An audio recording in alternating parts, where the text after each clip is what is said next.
अस्सलाम वालेकुम। आज हम जिस टॉपिक पे बात करेंगे that is the person test, यानी कि जो सबसे पहले गुड इनफ ने जो है वो इंट्रोड्यूस कराया था।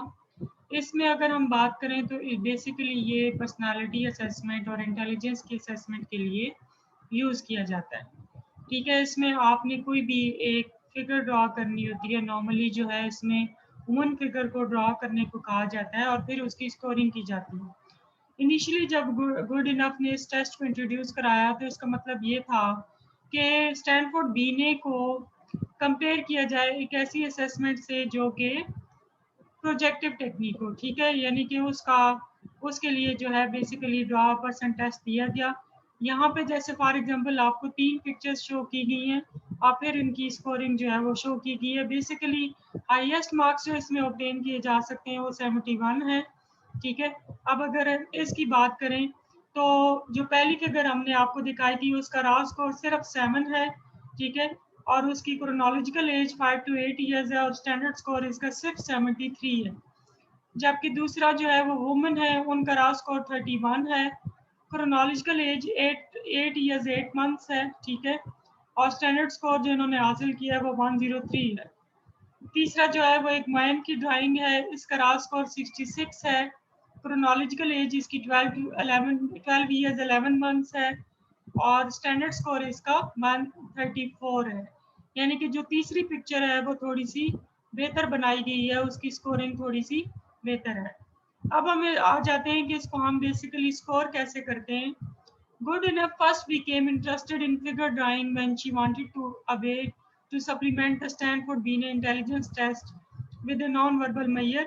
In 1949, Karen McCover developed the first measure of figure drawing as a personality assessment. McCover used a qualitative approach in her interpretation considering individual drawing characteristics. HFD test requires the subject to draw a human figure. The results are based on a psychodynamic interpretation of the details of the drawing. ठीक है, the results are based on the psychodynamic interpretation of the details of drawing such as the size, shape and complexity of facial features, clothing and background of the figure. ठीक है, सबसे पहले जैसे for example हम रिया की बात करते हैं। ये फिगर है, उसने क्या उसके बारे में डिटेल लिखी है सब्जेक्ट ने कि ये एक रिया है, 18 ईयर्स की है and she is playing with her friends. ठीक है, अब हम अगर इस फिगर को जो है वो मैनुअल के मुताबिक चेक करें तो हमें क्या पता चलता है। हमें ये पता चलता है acceptance of task with minimal protest अगर कोई करे, मोटिवेशन फॉर ड्राइंग की बात करें, इसका मतलब ये है कि वो डिप्रेशन का शिकार है। Good initial performance followed by obvious fatigue and discontinuation of task. शुरू तो आपने बड़े अच्छे से किया लेकिन फिर आप फैटीग का शिकार हो गया और आपने डिसकंटिन्यू कर दिया काम को, तो इसका मतलब ये है कि क्लाइंट आपका डिप्रेस्ड है।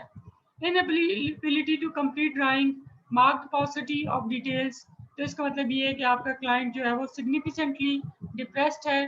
Parental figure then self image, तो ये आमतौर पर चिल्ड्रन करते हैं। आल्सो एडल्ट्स जो कि प्री ऑक्युपाइड होते हैं पास्ट से, वो are unable to emancipate themselves from their parents. अगर इस तरीके से हो तो हम उसका प्रोग्नोसिस क्या करते हैं।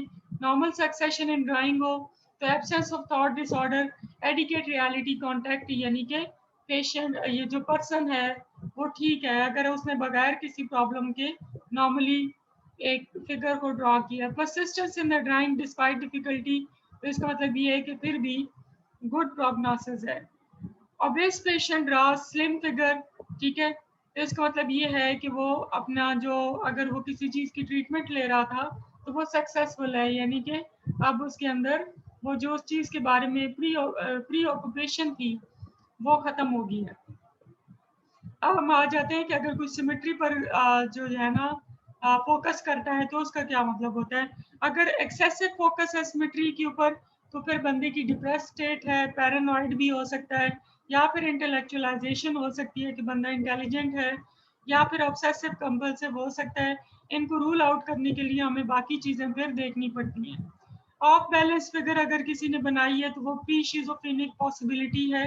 अगर किसी ने ऑर्गन शो किए हैं इंटरनल भी और एक्सटर्नल भी, ठीक है, तो इसका मतलब ये है कि वो शिजोफ्रेनिक है।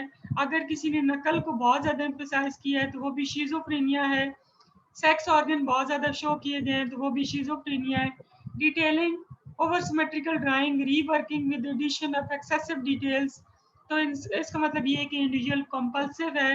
Right to left strokes unbroken, तो इसका मतलब ये है कि बंदा आइसोलेटेड है, ठीक है, जो राइट से लेफ्ट की तरफ स्ट्रोक करता है। डिस्टर्ब सिमेट्री है, तो इसका मतलब ये है कि बंदे के अंदर कोऑर्डिनेशन नहीं है। अब हम साइज और मार्जिन की बात कर देते हैं। टाइनी फिगर किसी ने ड्रा की है विद वेल डिफाइंड फीचर्स, तो इसका मतलब ये है कि वो अल्कोहलिक है, या फिर ये है कि वो सिनाइल पेशेंट है कोई, या इन्वोल्यूशनल पेशेंट है। अगर लार्ज फिगर ड्रा की गई है जिसका लेफ्ट की तरफ रुझान है तो वो फिर एग्रेसिव इंसान है, ठीक है, और उसके अंदर थोड़ी सी इनएडिकेसी की फीलिंग्स मौजूद हैं। अगर किसी ने लेफ्ट साइड पर ड्रॉ किया है तो ईगोसेंट्रिक है। अगर किसी ने लार्ज फिगर ड्रॉ की है तो एंटी सोशल पर्सनैलिटी है, या उसके अंदर नार्सिसिज्म है, या वो पैरानॉइड शख्सियत का हामिल है। अगर किसी ने फिगर माइक्रोग्राफिक बनाई है और उसमें डिटेल शेडिंग की गई है तो इसका मतलब ये है कि इंसान डिप्रेस्ड है।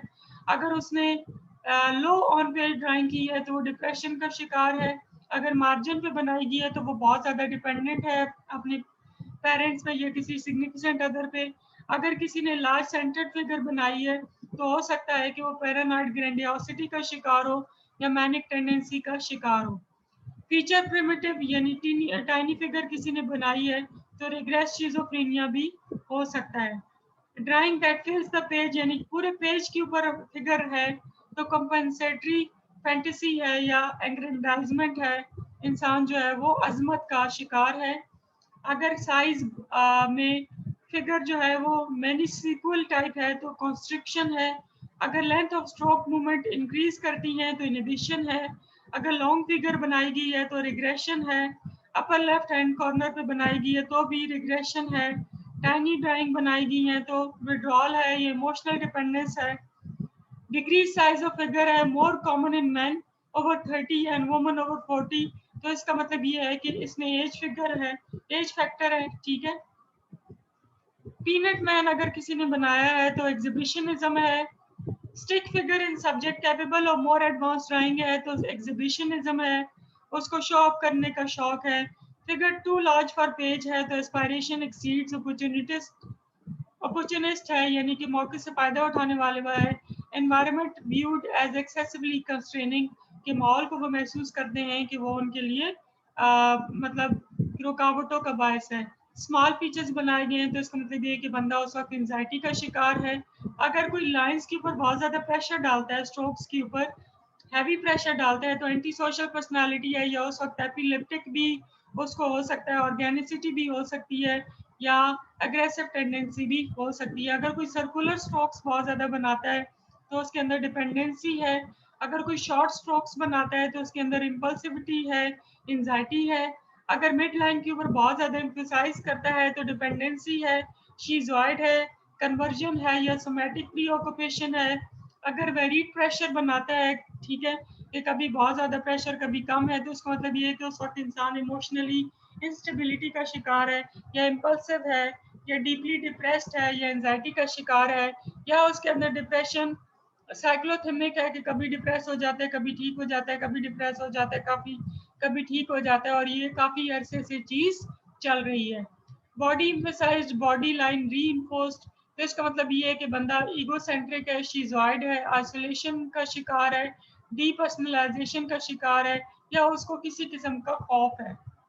emphasized on curves in depicting body, कि अगर कर्व्स पर बहुत ज़्यादा फोकस किया गया है तो नार्सिसिस्ट है, ठीक है, नरगिसी शख्सियत का मालिक है।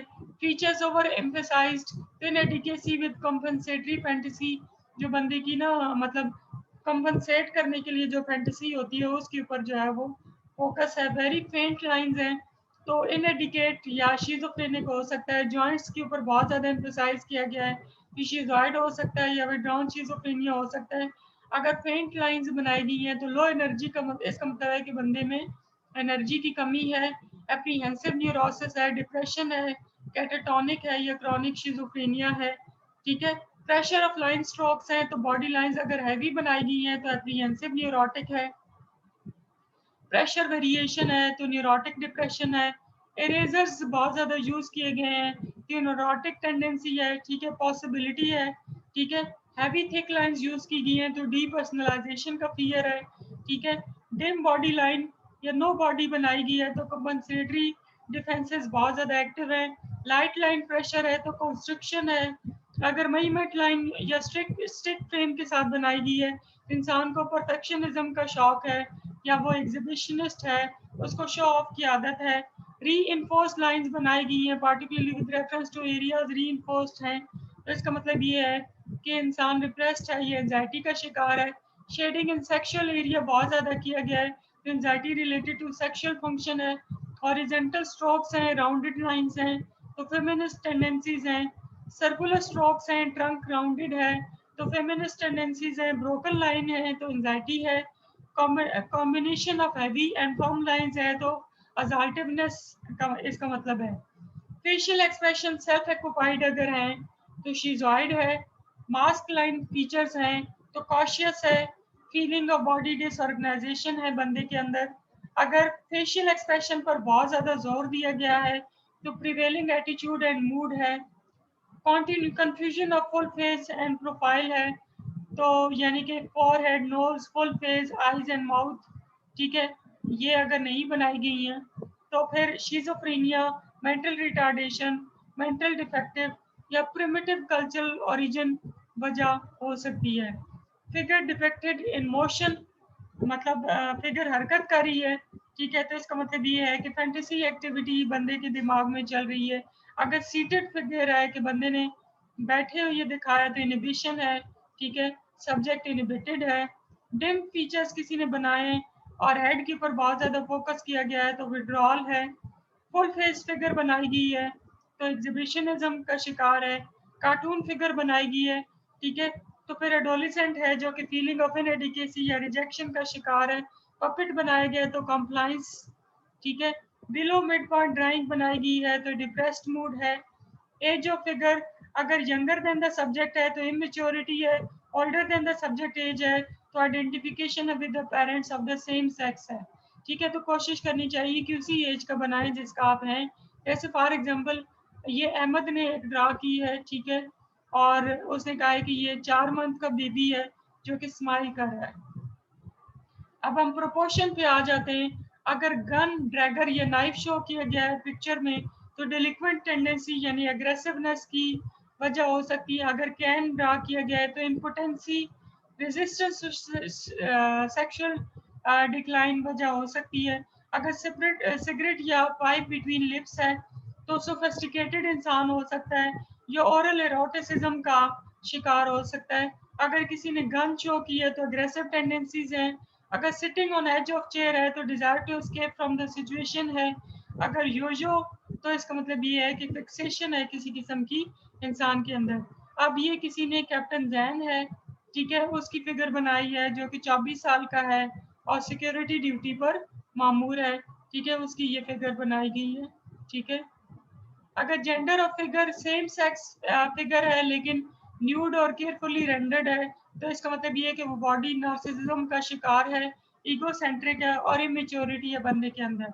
अपोजिट सेक्स फिगर बनाई गई है लेकिन लंबी बनाई गई है तो passive trend possibly opposite figure viewed as more powerful, तो इसका मतलब ये है कि वो जो ऑपोजिट फिगर है यानी कि अगर वो मेल है तो फीमेल को ज़्यादा डोमिनेंट समझता है। एक्टिव सेम सेक्स फिगर अगर किसी ने बनाई है तो मैनिक टेंडेंसी हो सकती है, ठीक है, या हिस्टेरिक टेंडेंसी हो सकती है। चिन एम्फसाइज्ड ऑन ऑपोजिट सेक्स यानी किसी ने अगर लड़का है तो लड़की की तस्वीर बनाई है और चिन के ऊपर बहुत ज़्यादा फोकस किया है तो इसका मतलब ये है कि ऑपोजिट सेक्स पर वो बहुत ज़्यादा डिपेंडेंट है। Opposite sex views as stronger या ऑपोजिट सेक्स को जो है वो ज़्यादा स्ट्रॉन्गर समझता है।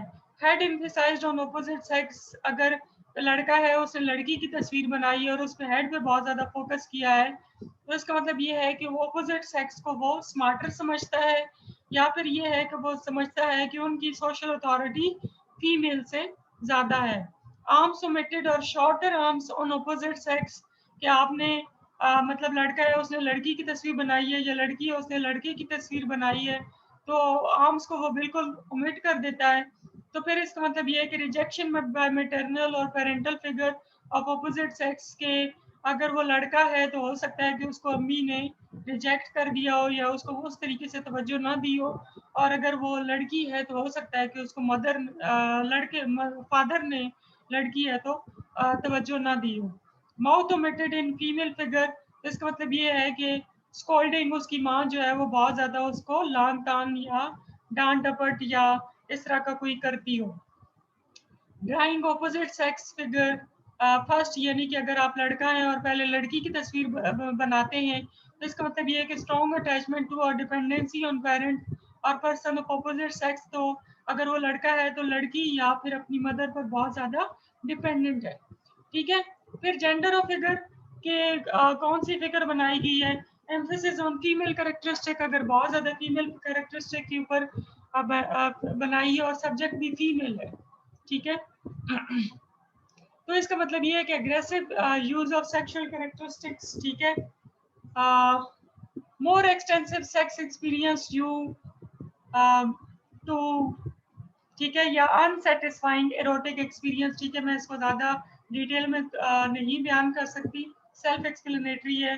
ठीक है, कि अगर कोई फीमेल है और अगर उसने फीमेल कैरेक्टरिस्टिक्स पे बहुत ज़्यादा फोकस किया है, अगर अंडर एम्फेसाइज करती है फीमेल, तो इसका मतलब ये है कि अगर वुमेन है तो उसके अंदर कॉन्स्ट्रिक्टेड एरोटिक रिस्पॉन्स है, ठीक है, लिमिटेड सेक्सुअल एक्सपीरियंस है उसका, या फिर सोमैटिक सेक्सुअल डिसफंक्शन की पॉसिबिलिटी हो सकती है। ठीक है, अब मेल सब्जेक्ट की बात करते हैं, back to male figure to observer, ठीक है, यानी कि वो बैक ड्रॉ करता है। ठीक है, मेल है लेकिन उसने ना बैक ड्रॉ की है, तो इसका मतलब ये है कि वो वुमेन होना चाहता है, desire to be a women, feminine identification, ठीक है, फेमिनिन आइडेंटिफिकेशन, मतलब लड़का है लेकिन वो अपने आप को लड़की के तौर पर परसीव करता है। बाल्डिंग मेल फिगर के मेल तो ड्रॉ किया है उसने लेकिन उसके बाल नहीं है, या हेयर वाइट है मेल फिगर के ऊपर, या फिर shoulder exaggerated or the other masculine details, feeling of masculine insufficiency and lack of virility, ये भी self explanatory है, मैं ज़्यादा इसके ऊपर बात नहीं कर सकती। Drying of male figure first, अगर फीमेल सब्जेक्ट है तो इसका मतलब ये है कि वो फीमेल प्रोटेस्ट, ठीक है, और या फेमिनिन रोल रिजेक्शन, के उसको जो रोल्स असाइन किए गए हैं सोसाइटी में वो उससे ज़्यादा सेटिस्फाइड नहीं है, और या फिर वो ये चाहती है कि उसको उसी तरह से आज़ादी मिले जैसे कि मेल्स को सोसाइटी में मिली हुई। Hands of female figure on pelvic area, यानी मेल सब्जेक्ट है उसने फीमेल ड्राइंग की और हैंड जो है वहां पर शो किए, तो इसका मतलब ये है कि वो ये समझता है कि जो फीमेल हैं उसको सेक्सुअली रिजेक्ट कर रही हैं या उसको उस तरीके से तवज्जो नहीं दे रही। ठीक है, gender of figure body of lower area of female visible through visible है, ठीक है, तो फिर इसका मतलब ये है कि उसको थोड़ा सा ये प्रॉब्लम है। आइडियलाइज न्यूड फिगर बनाई गई है तो फिर उसके अंदर वायरिस्टिक टेंडेंसीज हैं।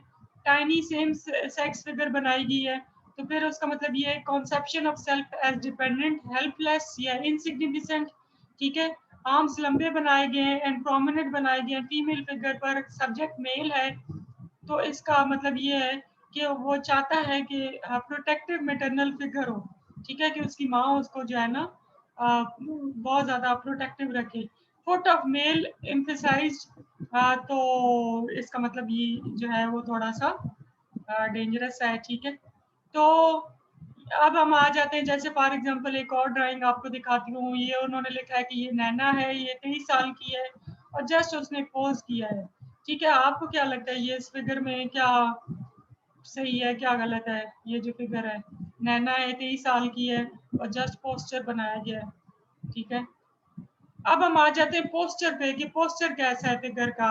अगर स्टैंड टाइट राइट पोस्टर है तो फिर schizoid construction, defensiveness, defensive restriction of activity, ये आप शो कर रहे हैं। ठीक है, जाहिर है कि कुछ चीज़ें आपको नहीं समझ आएंगी तो आप कमेंट्स बॉक्स में या मुझसे बाद में आप पूछ सकते हैं, तो फिर मैं उसको एक और वीडियो में आपको एक्सप्लेन कर दूंगी। Feats and leg drown first, अगर कोई पहले टांगे और लेग्स बनाता है तो ये डिप्रेशन की अलामत है या डिस्करेजमेंट की अलामत है। हैंड्स ड्राउन फर्स्ट, अगर कोई पहले हाथ बनाता है तो कॉन्फ्लिक्ट ओवर इंटरपर्सनल रिलेशन के जो ताल्लुकात उसके इंटरपर्सनल हैं उसमें किसी किस्म की कॉन्फ्लिक्ट चल रही है। डूडलिंग विद सब्जेक्ट्स नेम, खेलता रहता है नाम के साथ, ठीक है, तो इसका मतलब ये है कि वो नार्सिस्टिक है या ईगो उसके अंदर बहुत ज़्यादा है। फिगर विद माइक्रोग्राफिक विद डिटेल्स, तो उसके अंदर न्यूरोटिक डिप्रेशन है। रोबोट बनाया है मेल फिगर ने, मेल सब्जेक्ट है और उसने रोबोट टाइप फिगर बनाई है, तो फिर इसका मतलब ये है कि वो डीपर्सनलाइज्ड है। बॉडी डिस्टॉर्शन ड्रा की गई है, तो उसके अंदर साइकोटिक टेंडेंसीज है, ठीक है। अगर किसी ने स्मजी शेडिंग की है तो उसके अंदर फिर साइकोटिक टेंडेंसी है या फिर उसकी एरोटिक इंटरेस्ट है। बिजार डिटेल बनाई गई है तो फिर शिज़ोफ्रेनिक है।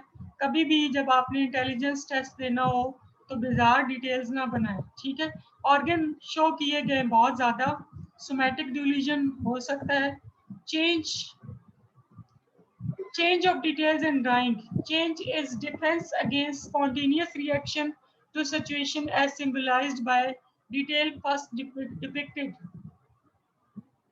ठीक है, change of details in drawing, इसका क्या मतलब है कि change is a defence against spontaneous reaction, कि जो भी उसके माइंड में बात आ रही थी तो उसने फौरन से उसके आगे डिफेंस किया, to situation as symbolised by detail first depicted, ठीक है। ये अब एक और पिक्चर है, आपके ख्याल में इसको कैसे हम परसीव कर सकते हैं, ये ठीक है या नहीं है, ठीक है। गन पकड़ी हुई है, बंदा जो है वो रिलैक्स करके चेयर पे बैठा है, ठीक है। तो आप इसको कैसे करेंगे। अब हेयर पे आ जाते हैं। अगर हेयर के ऊपर बहुत ज़्यादा तवज्जो दी गई है तो नार्सिस्टिक ट्रेंड्स हो सकते हैं। हेयर जाज के ऊपर है तो शिज़ॉइड हो सकता है, ठीक है। Hair emphasis with heavy shading, तो इसका मतलब ये है कि anxiety over sexual needs possibly. Beard बनाई गई है, मोस्टैच बनाया गया है या अदर फेशियल हेयर बनाए गए हैं बहुत ज़्यादा। डाउट अबाउट विरिलिटी, ठीक है। हेयर पार्टेड इन मिडल या स्प्लिट, हेड स्प्लिटेड है तो फेमिनिस्ट आइडेंटिफिकेशन, ठीक है, जो कि आमतौर पर नार्सिसिज्म या ऑब्सेसिव कंपल्सिव मैकेनिज्म को शो करता है। हेयर एम्फेसाइज, ठीक है, इसका मतलब ये है कि इन्फेंटाइल और रिप्रेस्ड सेक्सुअल ड्राइव्स हैं। अनप्रेशर्ड हेयर है तो इनएडिकेट वायरलिटी है। अगर आइज की बात करें तो ट्रिम आईब्रोज बनाई गई हैं तो डिस्डेन्ड है। आईज एज सर्कल बनाई गई हैं जिसपे प्यूपल नहीं है, ठीक है, तो इगोसेंट्रिक है, इमेच्योरिटी का साइन है, हिस्टेरिक है या रिग्रेशन है। अगर क्लोज आइज बनाई गई हैं तो शिज़ॉइड है। स्मॉल आइज बनाई गई हैं तो सेल्फ एब्जॉर्प्शन है, ठीक है। आई एज ए डॉट बनाई गई है तो पैरानॉइड हो सकता है, ठीक है। लॉन्ग लैशेस बनाई गई हैं तो सेल्फ डिस्प्ले का शौक है। आईज एंड लैशेस लार्ज बनाई गई हैं तो होमोसेक्सुअल ट्रेंड हो सकता है। लार्ज आइज बनाई गई हैं तो गिल्ट हो सकता है। आइज एम्फेसाइज्ड हैं बहुत ज़्यादा तो एग्रेशन एक्सटर्नलाइज्ड है या ओवर्ट है। आइज प्रोमिनेंट बनाई गई है या रीइंफोर्स बनाई गई है तो असल्टिवनेस हो सकती है, ठीक है। नोज की बात करें, अगर ब्रॉड है, फ्लेटेड है, ठीक है, हुक्ड नोज है, tendency to think of social stereotypes, ठीक है। स्ट्रॉन्ग नोज बनाई गई है, ठीक है, तो मैस्कुलिन असर्जन है या नीड फॉर इट है। नोज कट ऑफ बनाई गई है, ठीक है, तो कैस्ट्रेशन फियर है, ठीक है। नोज शेडेड बनाई गई है, ठीक है, तो इसका मतलब ये है कि कैस्ट्रेशन विच में प्रोजेक्ट ऑन ऑपोजिट सेक्स। थोड़ी सी ओपन बातें हैं लेकिन जाहिर है कि जब हम इसकी पर्सनालिटी असेसमेंट करते हैं तो इसी हिसाब से की जाती है। माउथ एम्फेसाइज्ड बहुत ज़्यादा किया गया है तो अल्कोहलिज्म हो सकता है या पॉसिबल रिग्रेशन है। ये ज़हन में रखिए कि नॉर्मली जब हम ये इस किस्म की इंटरप्रिटेशन करते हैं तो पूरा मेंटल स्टेटस एग्जामिनेशन लेने के बाद उसकी बाकी साइकोलॉजिकल असेसमेंट लेने के बाद ये तमाम चीज़ें देखी जाती हैं। ये नहीं कि अगर एक नॉर्मल बंदा है तो उसको भी बिल्कुल हम इसी पैराए में देखें, ठीक है। हो सकता है कि हमारा पर्पस अगर सिर्फ इंटेलेक्चुअल कैपेसिटी मेजर करना है तो हम ये देखेंगे कि कितने बॉडी पार्ट्स बनाए गए हैं और कितने बॉडी पार्ट्स अमिट किए गए हैं। तो हम उसको इंटेलिजेंस के पॉइंट ऑफ व्यू से देखते हैं। अगर हमने पर्सनालिटी के पॉइंट ऑफ व्यू से देखना है तो फिर हम ये सारी चीज़ें देखते हैं, ठीक है। और अगर हमें बाकी चीज़ों में ये पता चलता है कि उसके अंदर कोई साइकोटिक टेंडेंसीज मौजूद हैं, तो उसको रूल आउट करने के लिए या उसको फर्दर स्ट्रेंथन करने के लिए फिर जो है वो हाउस ट्री पर्सन का इस्तेमाल किया जाता है और इस तमाम कैटेगराइजेशन को फॉलो करके फिर उसकी स्कोरिंग की जाती है, ठीक है। अगर माउस को बहुत ज़्यादा एम्फसाइज किया गया है तो अल्कोहलिक टेंडेंसीज हैं, कनकेव माउथ है तो डिपेंडेंसी, ठीक है। अगर माउथ मार्क्ड फुली ओपन और ओवल है तो डिपेंडेंसी है या ओरल डिपेंडेंसी है। हैवी लाइंस ऑन माउथ है तो बंदा पैसिव है या ओरल एग्रेशन का शिकार है, यानी कि बहुत ज़्यादा गुस्सा करना verbally. Teeth shown, single line mouth है, ठीक है, सिंगल लाइन माउथ है और टीथ भी ड्रॉ किए गए हैं तो फिर पैसिव एंड ओरल एग्रेशन हो सकता है। ओपन माउथ है तो ओरलिटी हो सकता है। माउथ ओमिटेड यानी बिल्कुल माउथ बनाया ही नहीं है तो अस्थमा का प्रॉब्लम हो सकता है। ईयर अगर लार्ज बनाए गए हैं तो शिज़ॉइड है या फिर पैरानॉइड टेंडेंसीज हो सकती हैं या कोई हियरिंग का मसला हो सकता है। इयरिंग्स ड्रॉ की गई हैं तो बंदे को थोड़ा सा शो ऑफ का शौक है, ठीक है। ये ज़रूरी नहीं है कि ये नेगेटिव उसमें जाए, लेकिन ये है कि ये हम इसको लेते हैं। नेक अगर ओमिट कर दी है बिल्कुल तो इसका मतलब ये है कि उसको अपनी इम्पल्सेस पे कंट्रोल नहीं है या वो इमेच्योर है। नेक बहुत ज़्यादा लंबी बनाई गई है तो हिस्टोरिकल स्वेलिंग इनहिबिशन है, ठीक है, या शिज़ॉइड है इंसान। शॉर्ट और थिक बनाई गई है तो सेल्फ इंडल्जेंस है, खुद के ऊपर बहुत ज़्यादा इंडल्ज है। नैरो नेक बनाई गई है तो डिप्रेस्ड है। थिन नेक बनाई गई है तो रिप्रेस्ड है, ठीक है। नैरो नेक मतलब है डिप्रेस्ड। एडम्स एपल ड्रॉ किया गया है जो सेक्सुअल रोल कॉन्फ्लिक्ट और कंफ्यूजन है।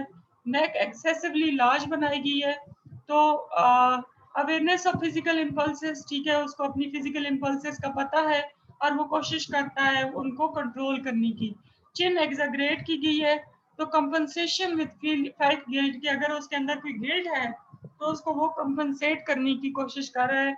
Compensation for inadequacy, indecision, fear of responsibility, वो कोई रिस्पॉन्सिबिलिटी लेने से घबरा रहा है। हैंड्स एंड आर्म्स की बात करें, अगर आर्म्स ओमिटेड हैं तो इसका मतलब ये है कि डिप्रेशन है, हेल्पलेसनेस है, अजाल्टिवनेस है। हैंड्स इन पॉकेट्स हैं तो एंटी सोशल पर्सनालिटी है। लॉन्ग आर्म ड्रॉ किए गए हैं तो डिपेंडेंट है। वीक आर्म्स ड्रॉ किए गए हैं तो डिपेंडेंसी है, एस्थमा हो सकता है। या फिर ये है कि उसकी नर्चरस नीड्स है, उसका दिल है कि उसको खाने पीने का या बाकी जो है वो दूसरे लोग ख्याल रखें। लेस देन 5 फिंगर्स हैं तो डिपेंडेंसी है, इसीलिए कभी भी 5 से कम फिंगर्स ड्रॉ ना करें। मोर देन 5 फिंगर्स हैं तो अग्रेसिव टेंडेंसीज हैं। ग्रेव फिंगर्स बनाई गई हैं तो इमेच्योरिटी है। हैंड्स बिल्कुल ओमिटेड है तो विड्रॉल है इंसान। फीट्स एंड हैंड डिम्ड और ओमिटेड है तो शिज़ॉइड है। अगर नेकल एम्फसाइज किया गया है तो शिज़ॉइड है या मैटरनल डिपेंडेंसी है, माँ के ऊपर बहुत ज़्यादा डिपेंडेंट है। Fingers, finger nails, joints carefully depicted, तो इसका मतलब ये है कि कंपल्सिव है इंसान, ठीक है। क्ला फिगर फिंगर बनाई गई है तो पैरानॉइड एग्रेसिव टेंडेंसीज हैं, ये ओवर्ट है इंसान। ओवर्ट का मतलब ये है कि दुनिया में बैरून बीन है, उसको लोगों के साथ घुलना मिलना पसंद है। शोल्डर मैसिव ड्रॉ किया गया मेल का तो compensation for fight in adequacy, कि अगर वो खुद को इनएडिकेट समझता है तो उसको कंपनसेट करने की कोशिश की गई है। हैंड्स एंड आर्म्स की बात करें, अगर हैंड छुपाए हुए हैं तो उसको डिफिकल्टी महसूस हो रही है इंटरपर्सनल रिलेशनशिप्स में या फिर उसके अंदर किसी किस्म की गिल्ट है, ठीक है। हैंड्स एक्सटेंडेड हैं behind back in anal area तो उसको होमोइरोटिक कॉन्फ्लिक्ट्स हैं। Hands omitted on female figure, तो इसका मतलब ये है कि उसको लगता है कि उसकी माँ उसको सपोर्ट नहीं करती, रिजेक्ट कर रही है, लविंग नहीं है, सपोर्टिव नहीं है। आर्म्स हैवी हैं, शेडेड है ऑन ऑपोजिट सेक्स, तो इसका मतलब ये है कि ऑपोजिट सेक्स को वो पनिशिंग के तौर पर महसूस करता है कि जो फॉर एग्जांपल अगर वो लड़का है तो उसको ये लगता है कि लड़कियां उसको, लड़की या जो भी है वो उसको सजा दे रही है। हैंड्स ऑन जेनिटल एरिया है तो सेल्फ एक्सप्लेनेटरी है, लिखा हुआ है इसका। Ankles and wrist small draw किए गए हैं तो फेमिनिस्टिक टेंडेंसीज हैं। अगर फिंगर को ओमिट किया गया है तो गिल्ट है उसको, कौन सी गिल्ट है, वो सेल्फ एक्सप्लेनेटरी है, ठीक है। आर्म्स और लेग्स को डिस्टॉर्ट किया गया है तो जो उसको सेक्सुअल रोल कॉन्फ्लिक्ट है या जो उसको असाइन किया गया रोल वो उसके बारे में कंफ्यूज्ड है। अगर आर्म्स फिगर ऑफ मेल की बात करें तो strong sexual desire associated with guilt, wish to be castrated. अगर हैंड्स को एम्फेसाइज किया गया है तो वर्ड एग्रेशन है। Arms out with fist clenched तो अग्रेसिव टेंडेंसीज है। Arms of male figure large तो असल्टिवनेस है। आर्म्स रीइंफोर्स्ड यानी एक दफा ड्रॉ करके फिर दोबारा ऊपर ड्रॉ करना, फिर दोबारा ऊपर ड्रॉ करना तो असल्टिवनेस है। हैंड्स लार्ज हैं तो कंपनसेशन विद फेल्ट गिल्ट, ठीक है, या जो भी वीकनेस है या गिल्ट है उसको कंपनसेट करने की कोशिश की जा रही है। शोल्डर ड्रॉपिंग यानी बिल्कुल ना जान नहीं है, नीचे की तरफ गिर रहे हैं तो डिजेक्शन है, ठीक है, खुद को डिजेक्टेड फील कर रहे हैं। आर्म प्रेस टू साइड्स है तो डिफिकल्टी इन सोशल कांटेक्ट है। हैंड्स शेडेड है तो फिर अफेक्शनल डेप्रिवेशन के उसको लगता है कि उसको उस तरीके से मोहब्बत नहीं मिल रही है। एंजाइटी ओवर इंटरपर्सनल रिलेशन, कोई रिलेशन स्टार्ट हुआ है जिसके बारे में वो एंजाइटी का शिकार है, या फिर ये है कि अगर वो इस किस्म की किसी हैबिट का शिकार है तो उसको गिल्ट है। आर्म्स ओवर एक्सटेंडेड है या रीचिंग है तो डिजायर्स फॉर अफेक्शन, एग्रेशन एक्सटर्नलाइज्ड और वर्ड है, ठीक है। फिर थोड़ा सा उस एरिया की बात है। फिर ट्रंक पे आ जाते हैं। अगर ट्रंक को बिल्कुल ओमिट कर दिया गया है तो इमेच्योर है, प्रिमिटिव करेक्टर स्ट्रक्चर है, रिग्रेशन है, मेंटल रिटार्डेशन है, डिनाइल है, ठीक है, या रिप्रेशन ऑफ फिजिकल ड्राइव्स है, ठीक है। अगर हम बच्चों की बात करें, शेडेड लेग्स हैं, full body with shaded thin legs तो होमोसेक्सुअल टेंडेंसीज हैं, ठीक है। ट्रंक इनकम्प्लीट है तो रिग्रेशन है। ट्रंक राउंडेड है तो फेमिनिस्टिक टेंडेंसी है। बटक को बहुत ज्यादा एम्फेसाइज किया गया है। बटक और हिप्स on male figure usually emphasised और लार्ज और राउंडेड हैं। buttocks and hips on male figure usually emphasized or large and rounded, angular और square trunk और body है, ठीक है, तो ये self explanatory है, ठीक है। feet and legs drawn first तो discouragement, ठीक है, का शिकार है। feet omitted and legs omitted तो इसका मतलब ये है कि discouragement का शिकार है, उसको किसी किसी चीज की ऊपर डिस्करेज किया जा रहा है फैमिली की तरफ से। ओवरऑल क्लोथिंग ओवर क्लोथ्ड है तो एंटी सोशल पर्सनालिटी हो सकती है, जो हो सकता है कि बंदा इगोइस्टिक हो। बकल और बटन ड्रा किए गए हैं बहुत ज्यादा। इमेच्योरिटी है, डिपेंडेंसी है। Button on clothes over breast dependency है। अफेक्शनल डेप्रिवेशन है। Identification with mother possibly. Pockets draw की गई हैं तो डिपेंडेंसी है। क्लोथिंग केयरफुली रेंडर्ड तो इगोसेंट्रिक टेंडेंसी हो सकती है, ठीक है, या फिर ये है कि सोशल स्टेटस के बारे में बहुत ज़्यादा कंसर्न है। कफ्स के ऊपर बटन ड्रॉ किए गए हैं तो ऑब्सेसिव एलिमेंट और कॉम्बिनाइंग डिपेंडेंसी है। बटन्स ऑन कफ्स, ठीक है। Shoe laces, wrinkles, other unnecessary details हैं तो ऑब्सेसिव कंपल्सिव है। बटन्स मिड लाइन में है तो सोमैटिक प्री ऑक्यूपेशन है। हेट क्लियरली इंडिकेटेड है तो कंपनसेटरी फैंटेसी है। हेट प्लस बटन्स हैं तो रिग्रेशन है। हेट और न्यूड फिगर है तो रिग्रेशन है। पॉकेट्स ड्रॉ की गई है तो मैटरनल डिपेंडेंसी है। क्लोथिंग की बात करें तो हेट क्रीज यानी फोल्डेड है तो फैंटेसी है किसी किस्म की। पैंट्स ट्रांसपेरेंट है तो होमोसेक्सुअल एंजाइटी है। क्लोथिंग विद डिटेल एलेबोरेशन है। टाई को एम्फसाइज किया गया है। ट्राउजर फ्लाइंग है, ठीक है, तो ये प्रॉब्लम हो सकते हैं जो आगे मेंशन है। फ्लाइंग और स्वेप्ट आउट है तो ओवर सेक्सुअल एग्रेशन है। क्लोथिंग ट्रांसपेरेंट है तो गिल्ट है किसी किस्म का या जजमेंट में कोई प्रॉब्लम है। क्लोथिंग एलेबोरेशन एंड ग्रूमिंग है तो emphasis on possession and social Prestige है। अगर डिसहेबल्ड क्लोथिंग बनाई गई है तो उसको लेक ऑफ स्टेटस फील हो रहा है, ठीक है। यूनिफॉर्म को बॉय और सोल्जर टाइप फिगर बनाई गई है तो वो अपनी रिकग्निशन चाहता है, जितना है उससे ज्यादा। फोपिश क्लोथिंग बनाई गई है तो नीड फॉर सोशल अप्रूवल और डोमिनेंस है। क्लोथिंग इल फिटिंग है तो अनसेटिस्फाइंग सोशल स्टेटस है, ठीक है जी। अच्छा, ये जो है ये आप थोड़ा सा इस बात को ज़हन में रखें कि जब जितनी भी हम ये इंटरप्रिटेशन करते हैं तो ये बहुत ज़्यादा एक्सपर्ट वे में ये सारी चीज़ें हैं। ज़रूरी नहीं है कि जब आप साइकोलॉजिकल असेसमेंट के लिए जाएं तो आपकी भी असेसमेंट इतनी ही डेप्थ में की जाए, तो इसलिए आप लोगों ने घबराना नहीं है।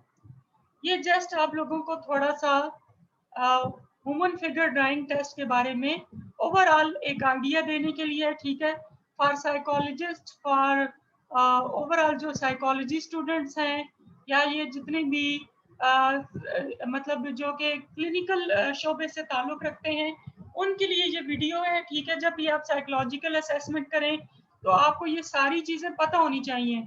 अनफॉर्चुनेटली बहुत सारे लोग साइकोलॉजिस्ट के तौर पर जॉब तो कर रहे हैं, लेकिन उनको इसकी प्रॉपर असेसमेंट या प्रॉपर इंटरप्रिटेशन नहीं आती, जिसकी वजह से वो रॉन्ग असेसमेंट करते हैं और फिर जो है, जो आपका ओवरऑल क्या कहते हैं प्रोग्नोसिस है, कि ओवरऑल जो आप डायग्नोसिस करते हैं वो सही नहीं होता है।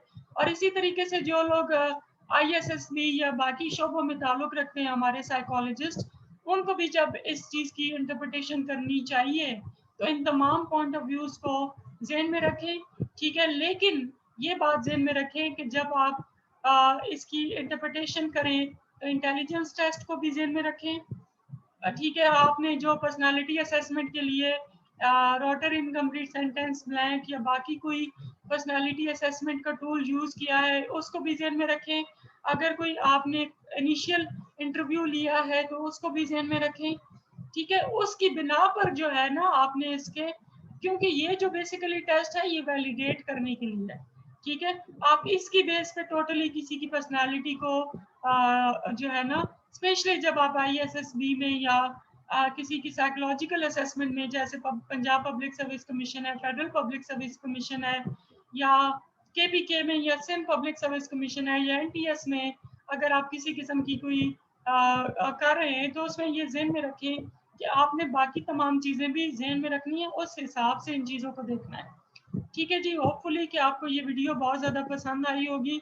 अगर किसी को साइकोलॉजी के स्टूडेंट को मज़ीद कोई चीज़ समझनी हो, ठीक है, तो वो मेरे ईमेल एड्रेस पे मुझे मेल कर सकते हैं, दैट इज़ sobiexpresses@hotmail.com, ठीक है। साइकोलॉजी के किसी भी टॉपिक पे आपको कोई भी इंफॉर्मेशन चाहिए हो, तो you are more than welcome, you can email me at any time. My email address, I again repeat, sobiexpresses@hotmail.com, ठीक है। Thank you very much. Hopefully आपको लेक्चर जो है वो बहुत अच्छा लगा होगा। Best of luck for your life and best of luck for your future एंडेवियर्स।